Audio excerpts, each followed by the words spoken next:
My name is Randy Howell, and you're listening to the Faith and Fishing Podcast.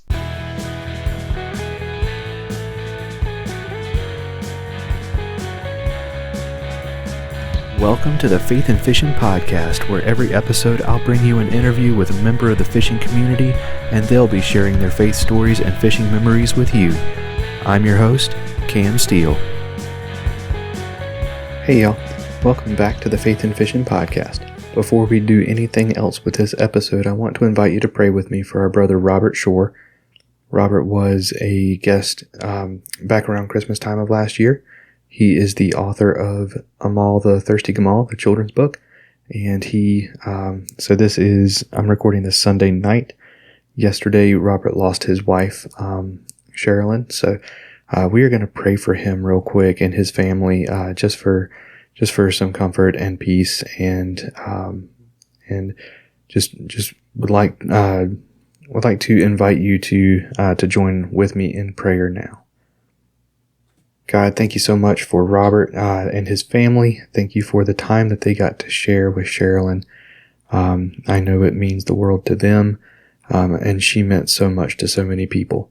I pray that you give them all of the wonderful memories and that they can cherish, and I ask for comfort and peace for the family as they are going through this time of loss, and I pray that in the midst of the darkness, in the midst of the pain, I ask for you to show up in a mighty way.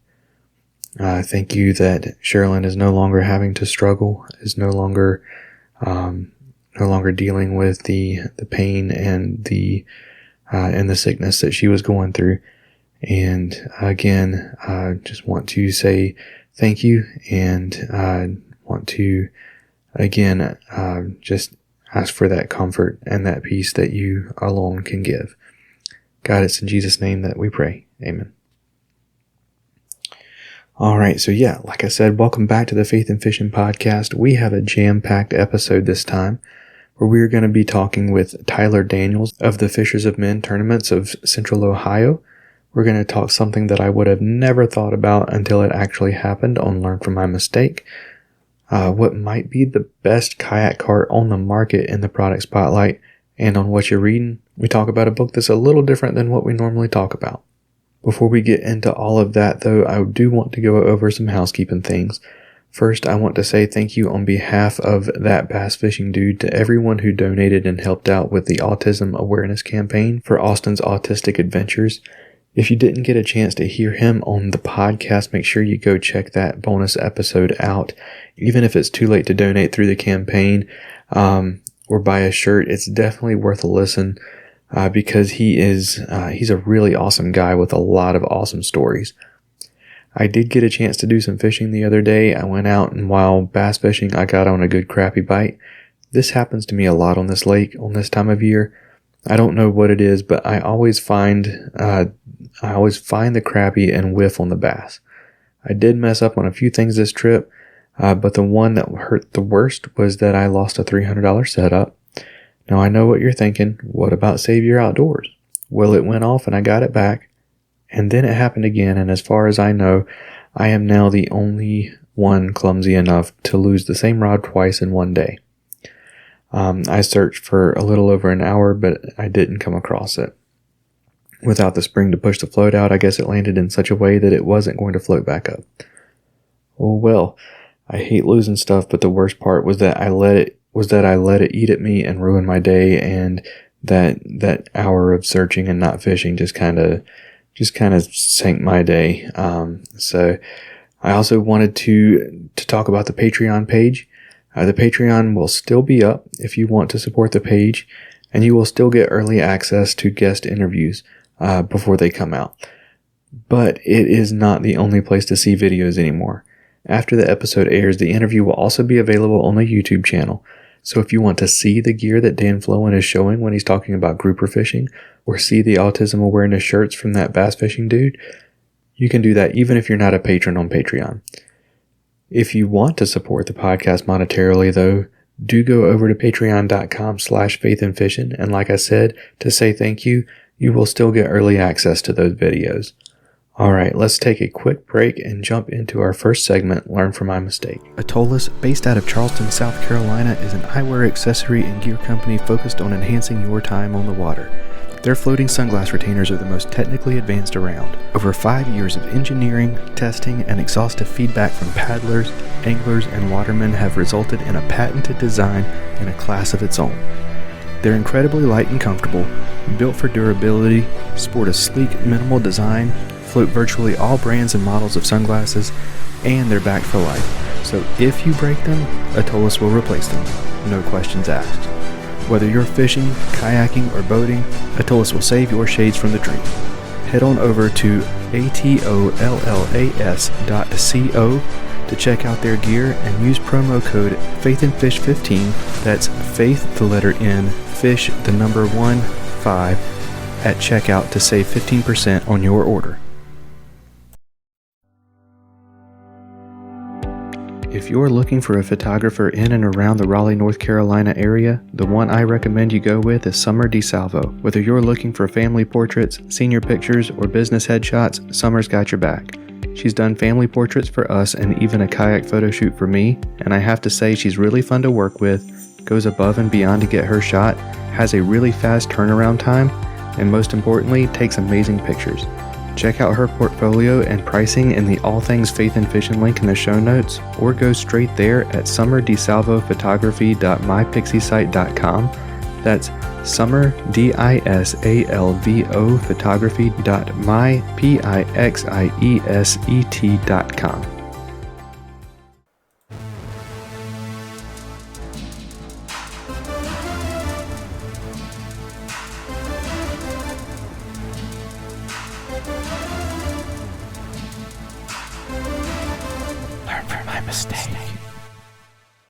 I thought about talking about the lost rod in this segment, but there really wasn't more to the story than that it happened.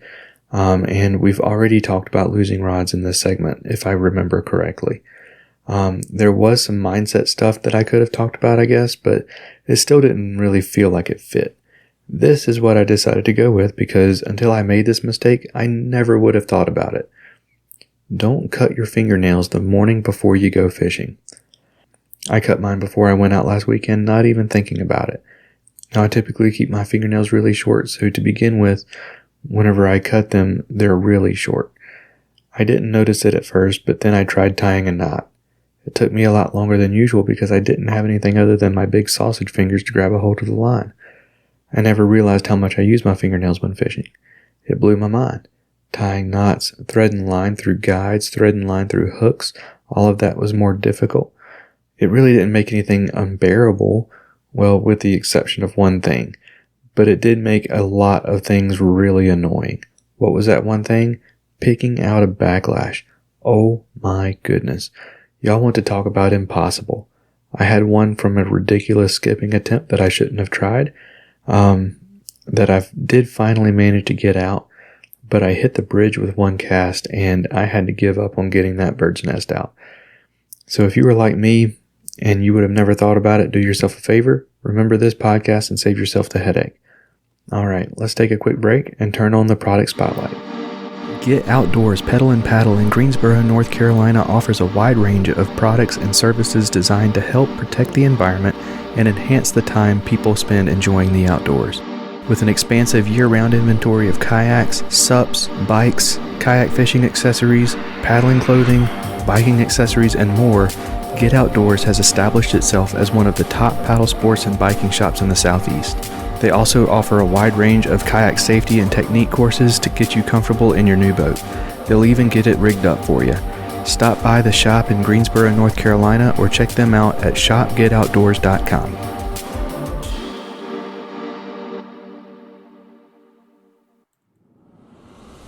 Whether you're a Ned Rig vet or a finesse fishing noob like me, Jade's Jigs is your source for high-quality finesse jigs that raise the bar by being lead-free. Using a tin bismuth alloy not only makes Jade's Jigs eco-friendly, it also makes the jig lighter so you get the same profile with less weight for the fish to feel. check out jadesjigs.com.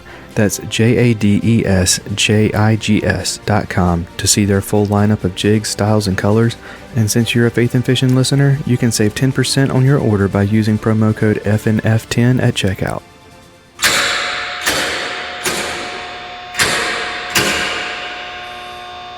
Before we get too far into this episode's product spotlight, I'd like to give a few shout outs.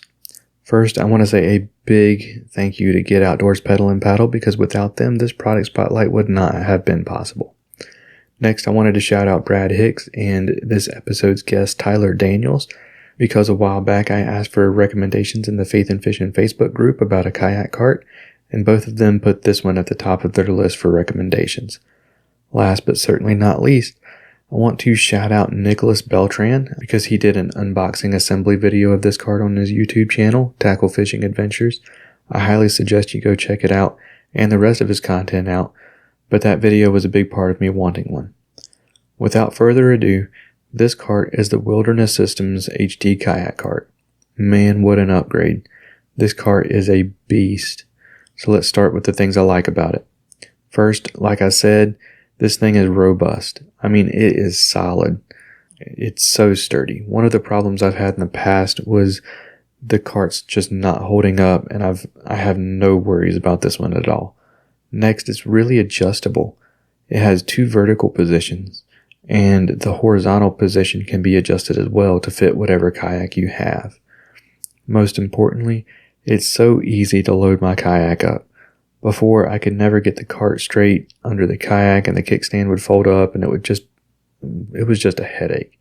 Now, I line the foam covered bars up with the channels where the scupper holes are, grab the kayak, hold the cart in place with my foot, and pull. Hearing myself say that, it sounds a lot more complicated than it is, but it's so easy.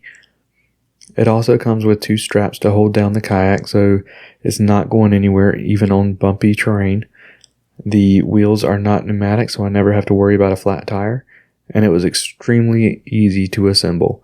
The only negatives for me is that it doesn't fold down or break apart for easy storage, which combined with the weight means that it's not a cart you're going to take with you on the kayak. For me, that's certainly not a deal breaker, especially when you take into account how much better it is than all the other carts I've used.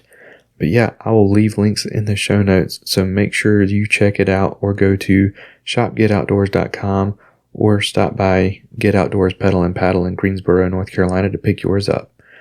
Alright, that does it for the product spotlight. Now it's time for What You Readin', presented by Quail Ridge Books, Raleigh, North Carolina's trusted community bookstore. As always, What You Readin' is presented by Quail Ridge Books. One thing I always like to do if I visit someplace new is check out the local bookstore. If you're shopping by Raleigh, North Carolina, I definitely think Quail Ridge Books is worth the visit. Not only is the staff knowledgeable, the selection great, the events awesome, but it's just a downright beautiful store. Make sure you check it out at quailridgebooks.com/faithandfishing if you can't stop by. This time we're going to be talking about a book that's not really a faith or fishing book so much as it is a fish book. This is Eye of the Shoal by Dr. Helen Scales and published by Bloomsbury Sigma. For starters, this was my pick for best book of 2018. I don't know about you, I know not everyone does, but I absolutely love listening, watching, or reading someone completely nerd out about their passion. I love it even more when it's one of my passions. This is the perfect storm that was created when I picked up Eye of the Shoal. Reading Dr. Scales, and by the way, sorry for the side note here, how amazing is it that a book about fish was written by Dr. Scales? How perfect is that? Anyways, Dr. Scales is a marine biologist, just telling you about the amazing fish out there and what makes each one unique. There are so many fish that she covers in here. She talks about their complex social lives, intelligence, communication, and their crazy quirks that help them survive. Like the leaf fish in South America that is so still and so well camouflaged that it floats around looking exactly like a dead leaf until its giant mouth opens and engulfs whatever fits in it. Scales also takes time to talk about some of the legends that have spawned, see what I did there, from sometimes frighteningly true events that are all tied back to fish, like sea serpents, the origin of earthquakes, even zombies. Few books have come out since I started working at the bookstore that have just flat out excited me like this one. Get your copy at quailridgebooks.com/faithandfishing, and don't worry about remembering that. Just click on the All Things Faith and Fishing link in the show notes and scroll down to Quail Ridge Books. Now let's get Tyler introduced. Savior Outdoors gives me confidence that no matter what happens, what I take on the water is coming back home with me. With retrieval devices for fishing rods, bow fishing bows, action cams, and even one that can be attached to your other gear, they've got your whole arsenal covered. When one of these devices goes in the drink, it releases a float attached to your gear by 60 feet of line so you can get it back, and the pressure-sensitive filter means that you don't have to worry about rain or dips in the water while landing a fish. At SaviorOutdoors.com, that's SAVUR Outdoors.com, you can use promo code FNFP15 to save 15% and try them for yourself. All right, so joining me today, we have Tyler Daniels. Now, Tyler Daniels is he is directing the Fishers of Men tournament series up in Central Ohio. And he is he's a truck driver. He is a dad. He's a husband. He is helping out at the church, teaching youth, and he has a phenomenal beard. And so I'm going to go ahead and bring him in. Tyler, man, welcome to the show. What's going on? I am not too much, man. Just kind of in the calm in between the storms with the baby asleep, man. Enjoy it while you can. That's right. So, Tyler, man, go ahead, introduce yourself to our listeners, and tell us who is Tyler Daniels. Yeah, like I said, I'm Tyler Daniels. 26. Truck driver, like you had mentioned. I run it's a Fishers of Men kayak tournament series. It's on 2 lakes here in Ohio. 2 small lakes. We have, I've only ran one of them so far, but I got a whole series set up. We're getting ready to launch our first one, 1st of May. And is this, I guess I should talk about me first on this. Kayak fisherman. I love fishing. This lake, I actually moved closer to it. It's real small. It's only paddle only. There's no motors allowed on it. And I have Mondays off, and what I really love about it is the fact that nobody is out on a Monday morning. So it's just me on the lake, and it is just so calm and peaceful, and that's where I get to spend a lot of time with God and just being with nature. It's probably my favorite part. I'm a dad of a 2-year-old, a little girl, Scarlet Faith, and then a husband to my beautiful wife. And I teach youth group at West Liberty First Church of God here in Ohio. We have a pretty strong going church, and it's awesome. It's awesome. And other than that, that's all I do. That's awesome. What age group do you work with? It's high schoolers, mostly high schoolers and some middle school. Okay, absolutely. Anytime someone's working with youth, I always ask, what's their favorite age group to work with? I love teenagers, man. It just draw close to me. I'm not too much older to them. We honestly cannot relate to them from what they're going through now. It hasn't been that long. I graduated in 2015, and it's so much has changed between then and now, and what they're going through and what they're seeing in school now is ridiculous, and they just go through a lot. And I can relate to them really good, talk to them, and I have a good relationship with a lot of the kids. Absolutely, man. Yeah, I have to agree with you on that. I graduated in 2006, and man, it's got some.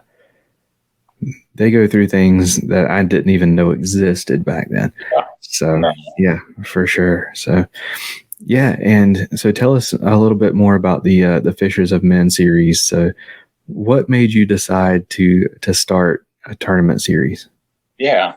So I was actually in a bass boat. Me and a buddy, we got a bass boat together, and we were in fishing tournaments. And that is my love. One of these days, I'll have another bass boat. We ended up getting rid of the bass boat, And so we couldn't do the tournaments. And I ended up getting a kayak.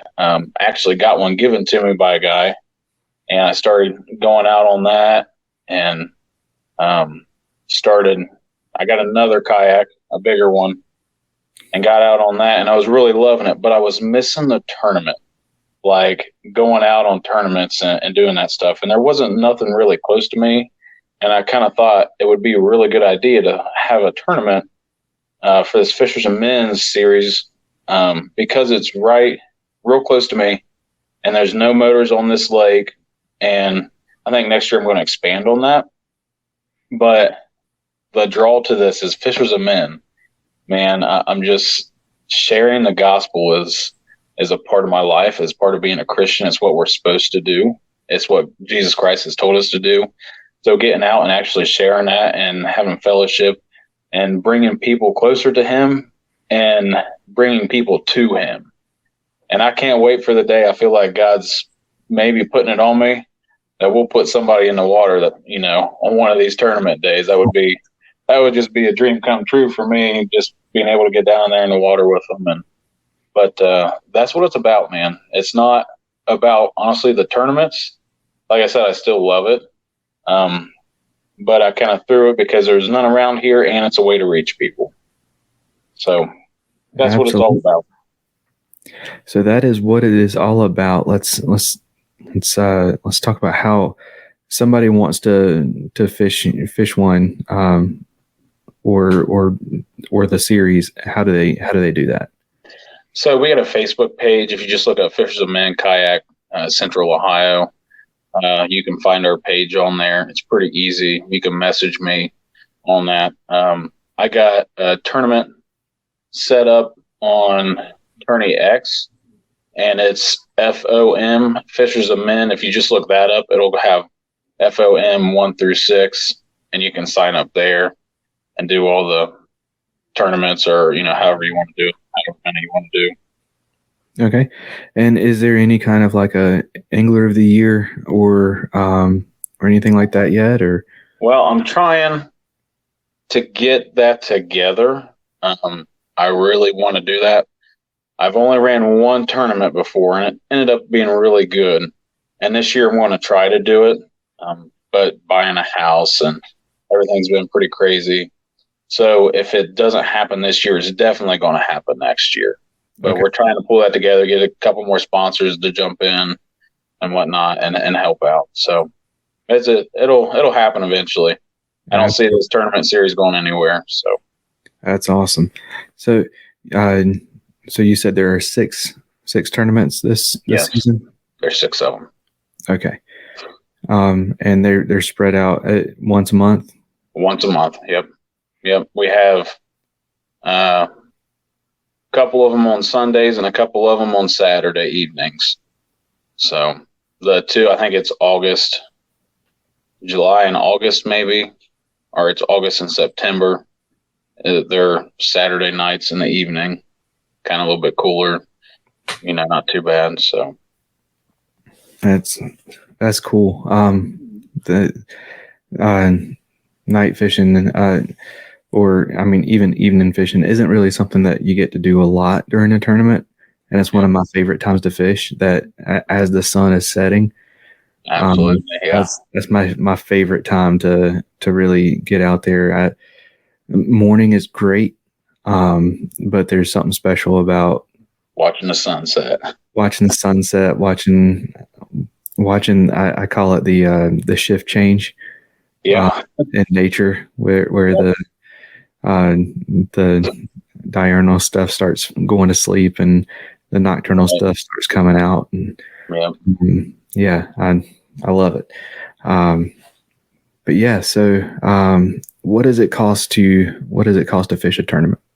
So you got your Tourney X fees, which is $5.50, and this is cheap too. It's not $100. It's $20 to enter, and then if you want to, $10 for big bass. So okay. It's not crazy amount, and it's just we're here to have fun and have fellowship. So that's what it's about. You still get a good. Usually it's first, second, third is what we pay out to, and a lot of our sponsors give other people stuff, or they'll go down to fifth place, just however. But some people walk away with some stuff around here. Absolutely. What kind of turnout do you typically have? The last turnout we had, I think we had close to 20 guys. So it wasn't nothing too big, but I'm expecting a couple more this year. We've had a couple of different guys really interested in it. So That's awesome. So this isn't your first year, right? no, like I said, I just done one tournament before last year. I was going to do more, but just life gets to you. I was in the hospital for a whole week and everything just going on. Life hits you. Right. So I actually got 6 dates set and they're actually going through. If for whatever reason something happens to me where I can't make it, I have a couple guys that are going to be able to back it up and come on. Awesome. Yeah. So let's talk about you for a little bit. So what was it that got you started in fishing? So my dad, he always fished, growing up, and that's just something we did. And we had, actually, it was our pastor growing up. He had a small, well, it wasn't very small. It was a big pond, and always going, begging our dad to take us. I had 2 older brothers, so always begging him to take us fishing. And that's just what I remember. And I had a best friend that lived down the road, and we have the Miami River that runs in his backyard. So we would always take catfish poles and, go throw them out, chicken liver, whatever we had, hot dogs, and throw them out. And we'd have a fire behind us and we'd camp out for the whole weekend. So that's what got me started with it. That's awesome. So where you are, is it the Great Miami or the Little Miami? That was the Great Miami River. Okay. I only know as much about the water in Ohio as I do because of listening to podcasts with like the Tackle Talk podcast. Yep. There's a lot of guys that fish in Ohio, and Brad Hicks and all them from Paddle and Fin. So he's north of me, I believe so. Or no, he's south. He fishes the Dayton area. Yeah. So yeah, I sound like I know that area a lot better than I do. It's all good, man. Yeah, man. So yeah, it's interesting that you said that you wanted to get back into the bass boat side of things at some point. Because in my experience, everyone I've talked to, once they go kayak, they don't go back. So, what is it about the bass boat that's calling you back? So there's a couple. The thing about the bass boat, man, you got to go fast. You got to fly across that water. And we didn't. We had a brand new tracker boat, and it had a 115 on it. And then you'd pull up to these guys that are starting these 250 engines. Man, it's like a big block Chevy starting up when you hear those things and just hearing them crank up. I love that. And the blast off for tournaments, like just being able to go. A lot of times we did it one at a time and go behind each other, and being able to stand up, like you can still stand up in a kayak, but being able to stand up in a boat and be on the deck, it's different than a kayak. I still love my kayak because I feel more close to nature that way, but I still love bass boats. I hear you. What kind of kayak are you in now? I'm in a bona fide 127, SS 127. Nice. I have not paddled one of those, but I love the layout of them. That's for sure. Yeah, there's a lot of room. What I really like about it is that you can stick a bunch of rods inside of that kayak. I mean, you can probably fit at least 20 rods inside of that kayak if you wanted to travel or whatever. Right. Yeah, you look at the layout of that kayak and you can tell the person who designed this knew fishing. Yeah. And he was a big guy. Because I mean, I'm 6 foot, 200 or almost 300 pounds, man. I can stand up and fish out of it like nothing. So I hear you. Yeah, I'm not a little dude either, so Yeah. um, I I can't stand up in my kayak. I say that somebody who is not quite as soggy around the midsection or quite as top heavy might be able to, but I can't. You get in a bona fide, and first off, it's also got a taller seat, and that really helps out too. For But sure. they're pretty stable, and you can. It takes a minute if you've really never stood up in one, and then you stand up in it for a while, and you do pretty good.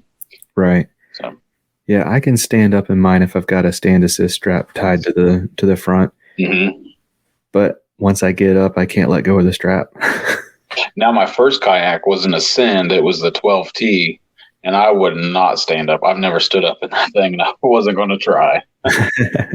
That's that's interesting. I hear a lot of people talking about how stable they are, and then I hear a lot of other people talking about they're not stable at all. So I I don't guess know. it depends on how big you are too. For sure. For sure. Yeah, man. So let's dive into the face side of things too. So you definitely wear yours on your sleeve and Yeah, on your chest. and I'm sure. Um, yeah. So if you are watching on Patreon, you get to see his awesome shirt. But if you are listening to the podcast, you cannot. But yeah, man. So what's your face story? What is it that you believe in, and how did you come to believe that? Yeah, so it's really the same kind of thing that you got, the faith that you have. I believe in Jesus Christ, man. I believe he died on the cross for our sin and was buried for 3 days and rose again, and he's coming back. And he's definitely coming back, is what it says. And that's strongly what I believe in is the gospel. Father, Son, and the Holy Spirit. And I believe, once you receive that man, and you got it. And it clicks with some people right away. Some people it takes a while. I grew up in church, and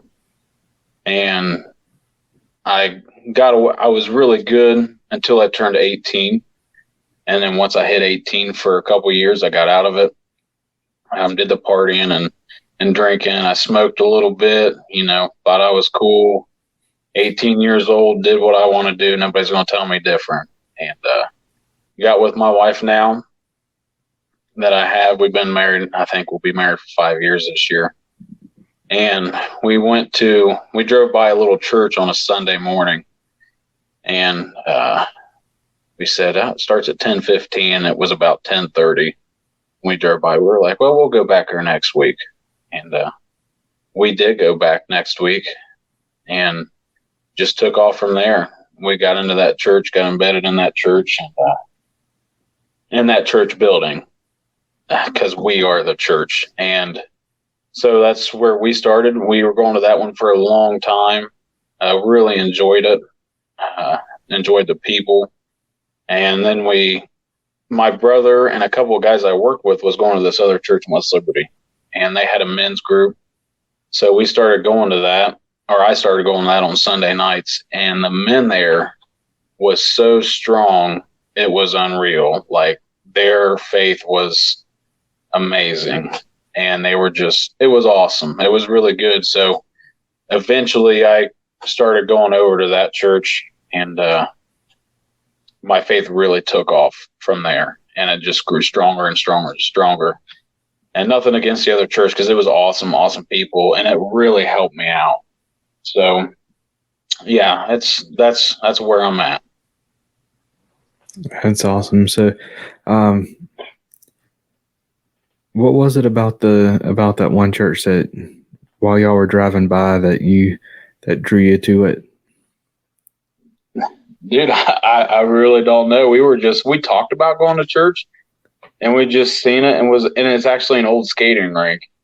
And we just looked at it, and we seen the sign that said 10:15. We were like, yeah, we ought to try that out. And we ended up trying it and going for a long time. And so we need to be praying for that pastor. His name is Chris Livingston, and he got cancer, and they just sent him home, and he's got hospice there, and it's not looking good at all. It's pretty rough. It's hitting me pretty rough too. Because he really helped build my faith and was kind of that starting point for me. And he married me and my wife, so it's hard to see him go through this and struggle. But I believe in a God that's a healer, and I'm not going to speak death into that. I'm going to speak life, that he can heal God, that he can heal Chris from the top of his head to the bottom of his feet, man. And I believe he'll get out of that chair soon. Absolutely. So we will we'll definitely be praying, and his name is Chris Livingston, right? Yep. Okay. I will I'm putting that in my notes here so that right. I actually remember to do it.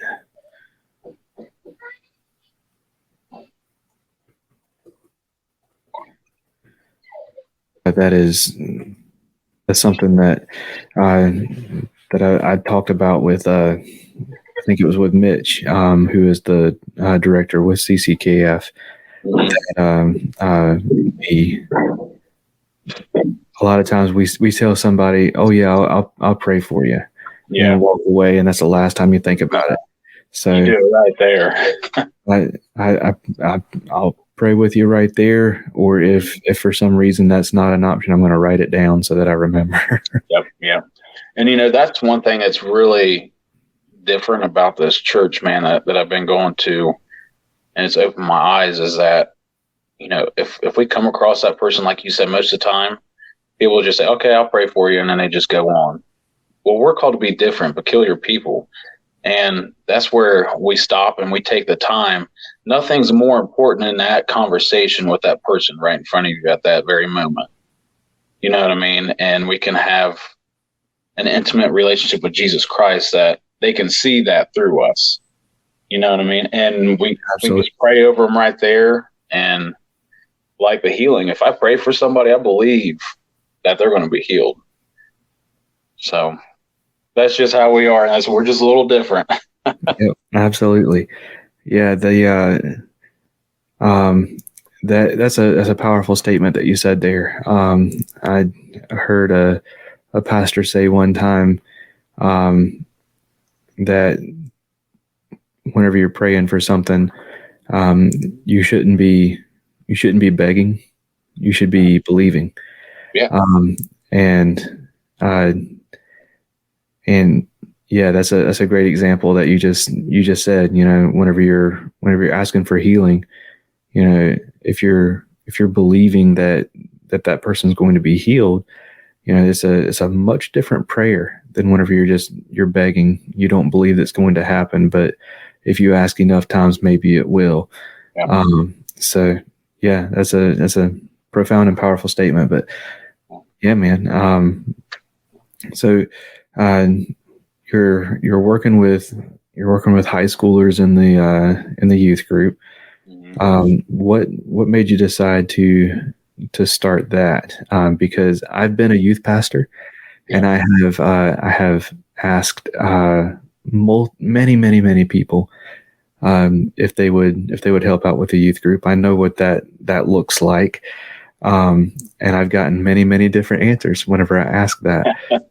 So I want to know what it was that made you say yes. So it was God in the middle of it. He put me there in front of a certain person for a reason. Where we're going, there is an older couple that do the youth group. They're not really older. But they were in charge of the youth group. They were the teachers there. And one day I went downstairs because they were redoing the basement, and that's where a lot of the rooms are that the youth go in. And so I went down there to check it out, and his wife was right there as soon as I come down the stairs, and they were looking for some more people to help out. And it just so happened that God just put us right there together, and we talked about it, and she was like, "You should come down here and just see about it." And as soon as that day that I come down there, it was it right there. I knew that God had called me there. I'd been praying for something, that God revealed something to me. And when like I said, when I pray for something, something's going to happen. and I expect God to move on it. And he does. Every time he is faithful and he moves on that. Just like when you pray for patience, you get a child.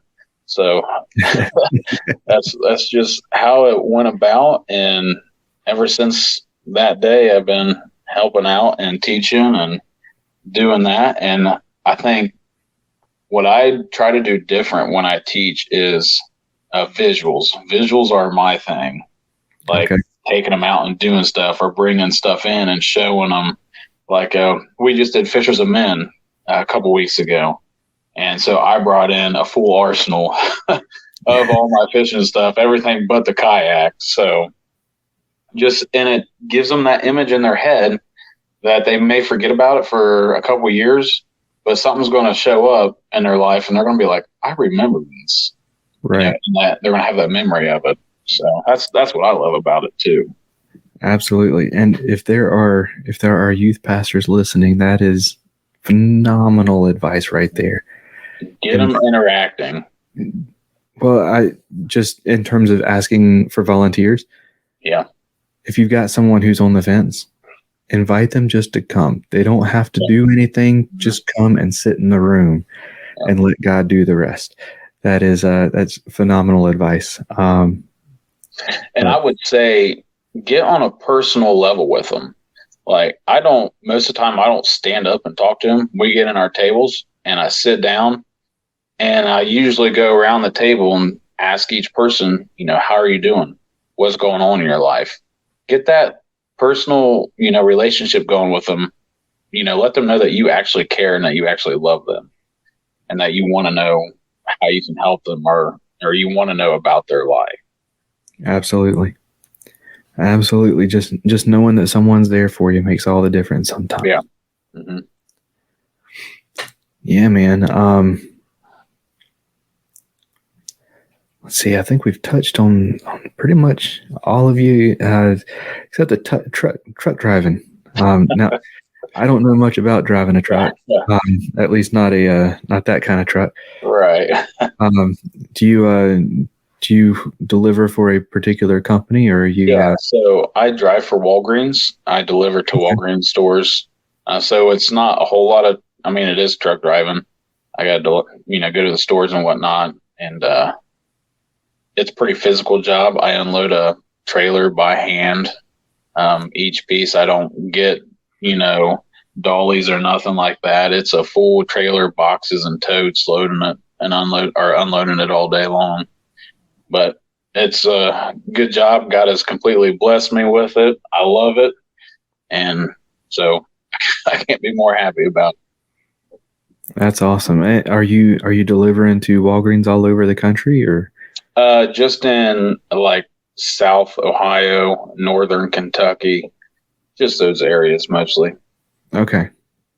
All right. Yeah, I just wanted to make sure that you weren't going to be driving through my neck of the woods anytime soon. No, nope. All right. Okay, so you listen to the podcast, so you know that there are a few questions that we always ask everybody who comes on the show. And my favorite one is, what fishing story or memory means the most to you? And I've been waiting to share this one. My favorite and my first memory is, so the pastor I was talking to you about, that he had a big pond at his house. I can remember going to his house, had a beautiful log cabin house. You go down a really long lane and to get to the pond, you drive down a little hill of gravel and you park at the bottom and it's all gravel and the gravel goes into the water. Well, it was springtime and I was a little kid, but I know it had to be springtime because the bass were up spawning.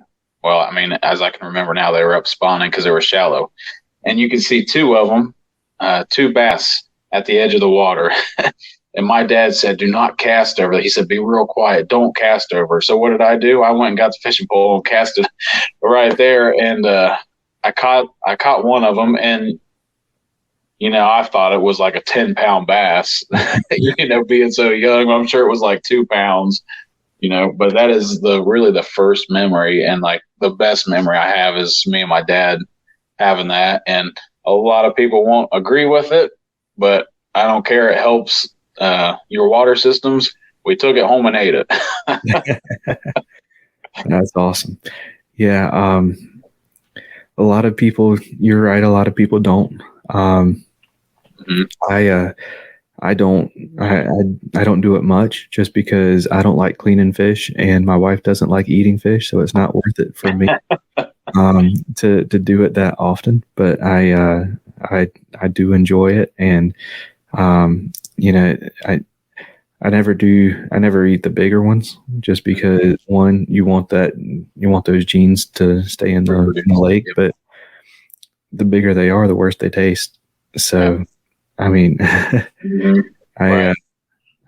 I like the little ones. They fit on a sandwich and they Yeah.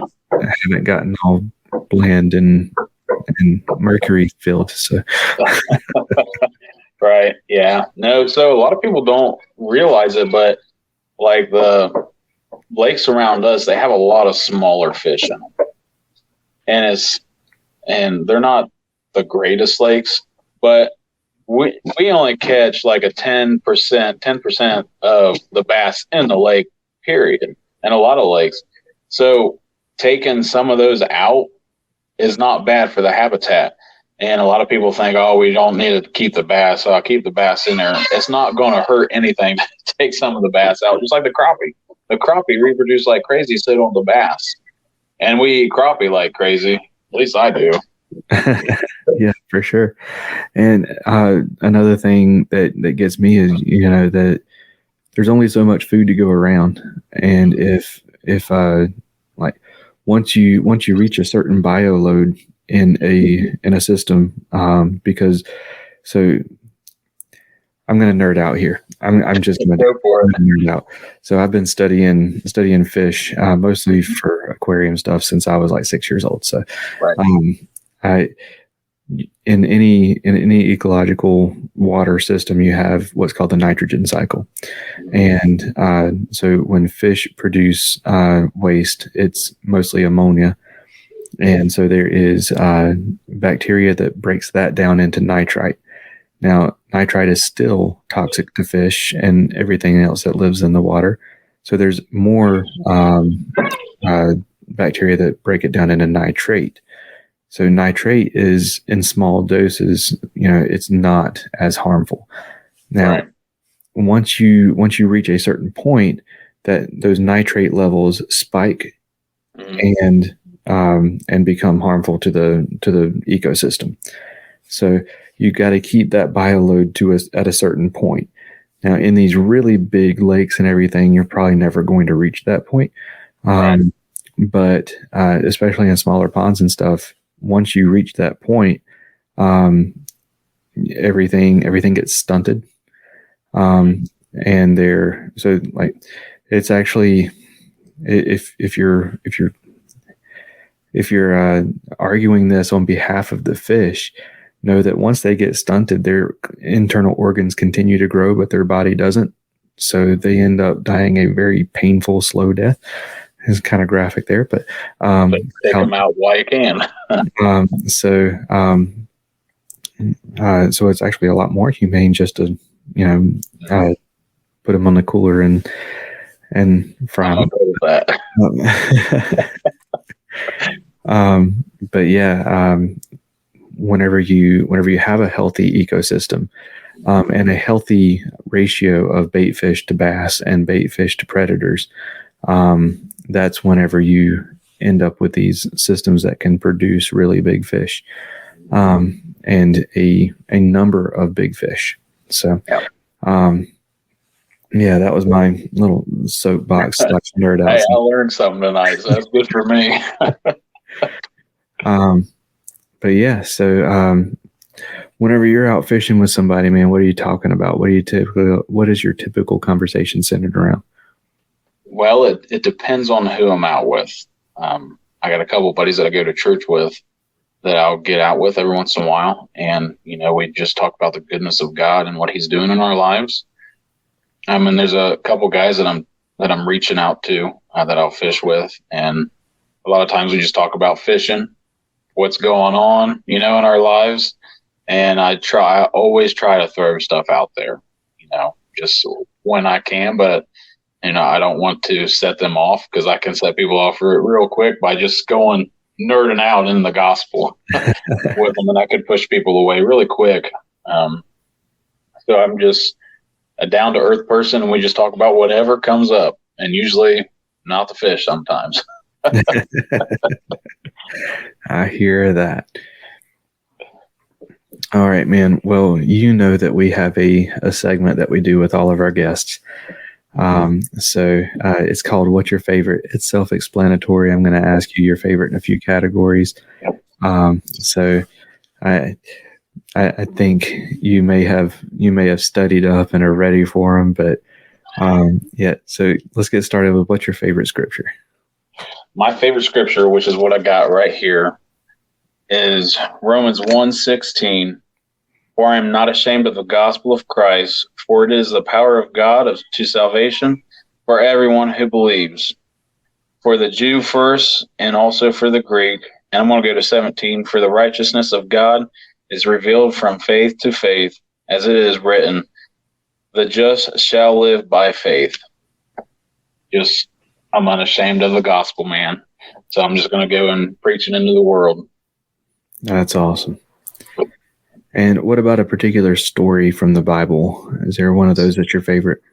Yes, and this has always been my favorite. And it's when Saul turned into Paul on his way to Damascus. And, God took a guy that was killing Christians, man, child, woman, didn't matter what.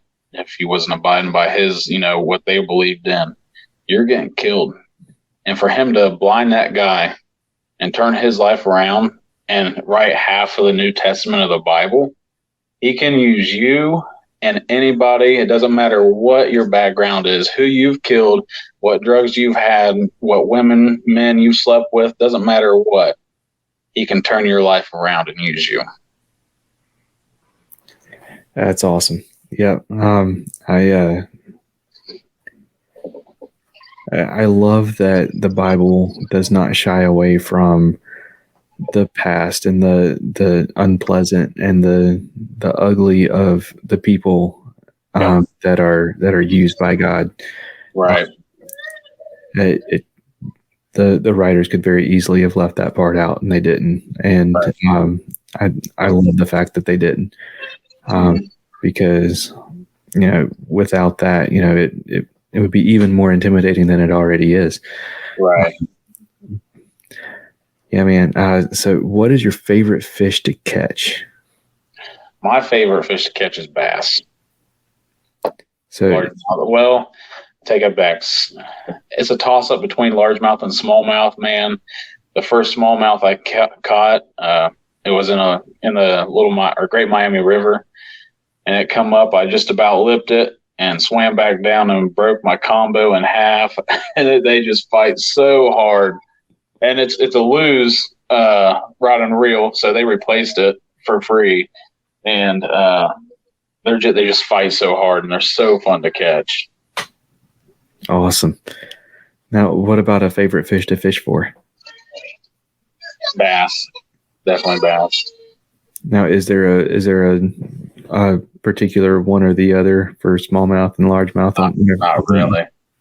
Okay. I like them both. Awesome. I say it all the time. One day I'm going to get a hold of that smallmouth. Once you do, man, you're gonna love it.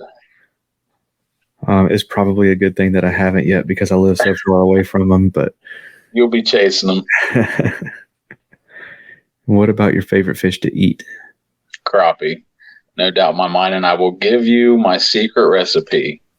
And you might think it's weird, but my wife, she likes fish, and well, maybe I can't say she really likes it. She's not a big fan of fish. She will eat it. And it's literally mayonnaise or Miracle Whip, whichever you prefer, and salt and pepper, and you fry it. That's it. That's all. That is it. It just makes it super crispy, And as long as you don't overcook it, so where it's burnt and it's flaky, man, it is just so good. And that's all we do.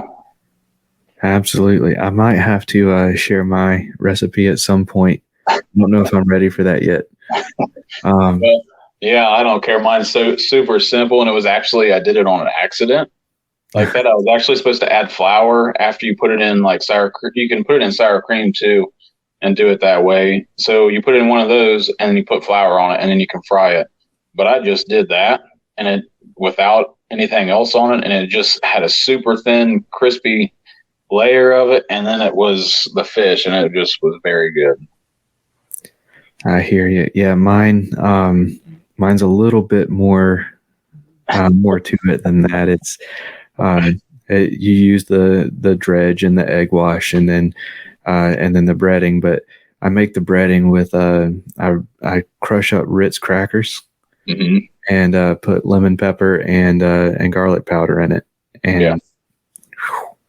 I tell you what, I say it all the time. There's a few things out there that'll beat a good crappy sandwich. Right. All right, and what about a favorite fishing snack? Since we're talking about food and we're all hungry now, what's your favorite fishing snack? Yeah, honestly, I don't. If I'm fishing, I hardly ever eat. If I was to take anything out, it'd be beef jerky. Just like everybody else, beef jerky. So easy. I hear you. You got a particular brand you stick with? No, it all tastes good to me. I hear you. Same to that. I do have my favorites, but I think home eats the best. But my wife makes some phenomenal beef jerky. She hadn't done it in a long time though. I grew up processing deer, and we always made deer jerky, and That's good. can't beat deer jerky, man.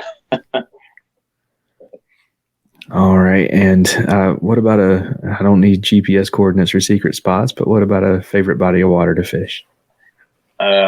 It's a little lake that we have here that we run a tournament on. It's Kaiser Lake. I don't even know how many miles. It's not a big lake at all. It's like a really big couple ponds put together, and just like I said, it's no motors, so no trolling motors, no nothing like that. It's just paddle, and you can use a pedal drive kayak on there, and I love it. And like I said, Monday mornings when nobody is out there and I can get out, that's where I like to be, surrounded by woods. That's awesome. Awesome. What about I don't need you to give away too many secrets, but what about a favorite lure to throw? Favorite lure? A frog. A topwater frog. That's my favorite. Nothing better. How long have you been fishing a frog? A couple years. I really got into it last year. I got the rod and a high-speed reel and a good reel that can cast it a long ways. And man, just watching them things blow up on it, wait a second and crack them. Oh, there is nothing better. I absolutely love it. Do you still jump every time there's a blow up? Yeah, absolutely. It's awesome though. I love it so much. Awesome.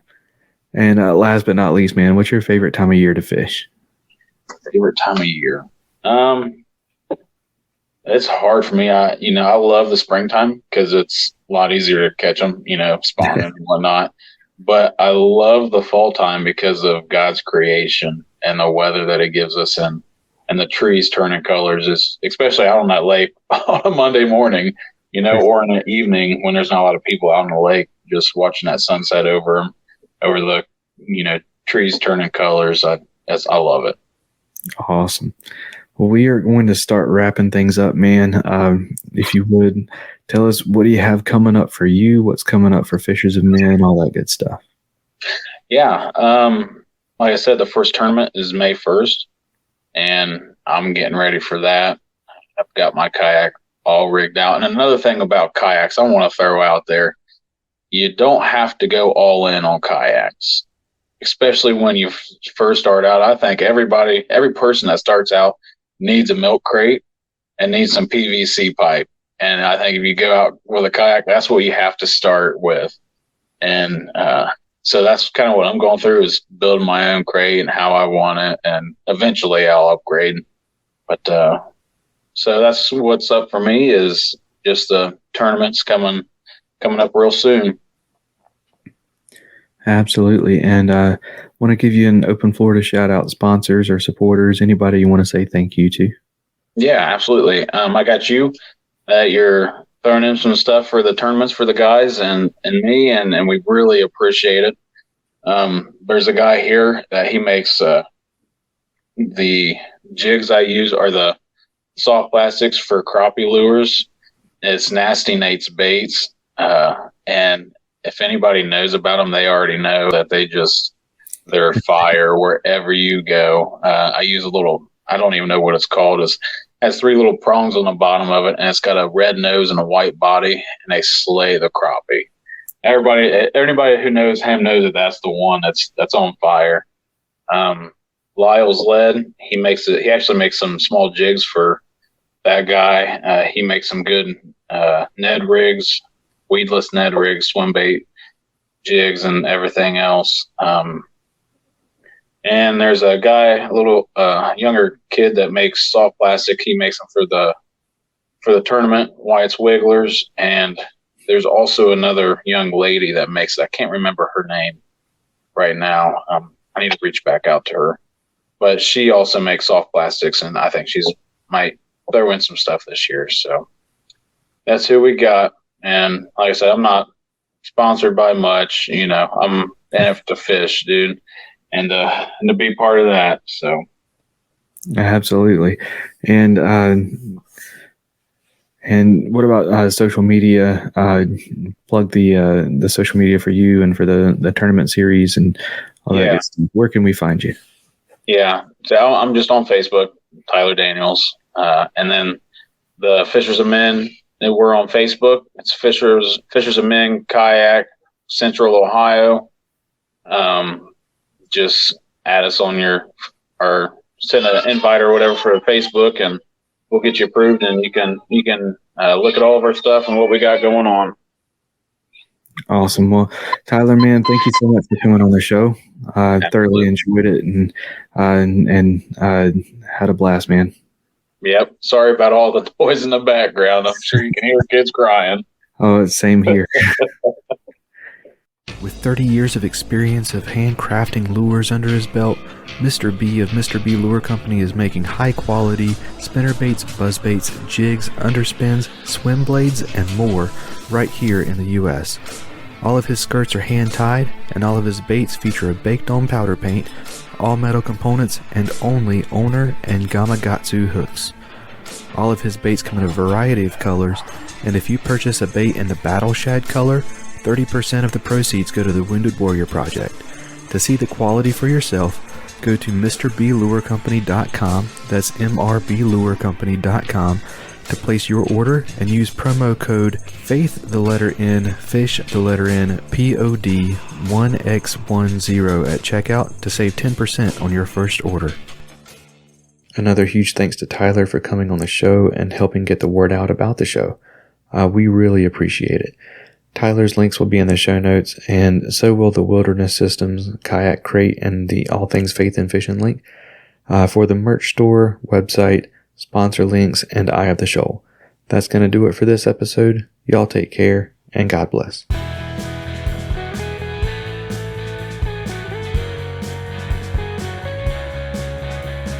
Thank you for listening to the Faith and Fishing podcast. Faith and Fishing is produced and hosted by me, Cam Steele, and is sponsored by Jade's Jigs, Get Outdoors Pedal and Paddle, Savior Outdoors, Atollas, and Mr. B Lure Company. Be sure to give us a rating and a review and to subscribe wherever you listen to podcasts. That's going to do it for this episode. Y'all take care, and God bless.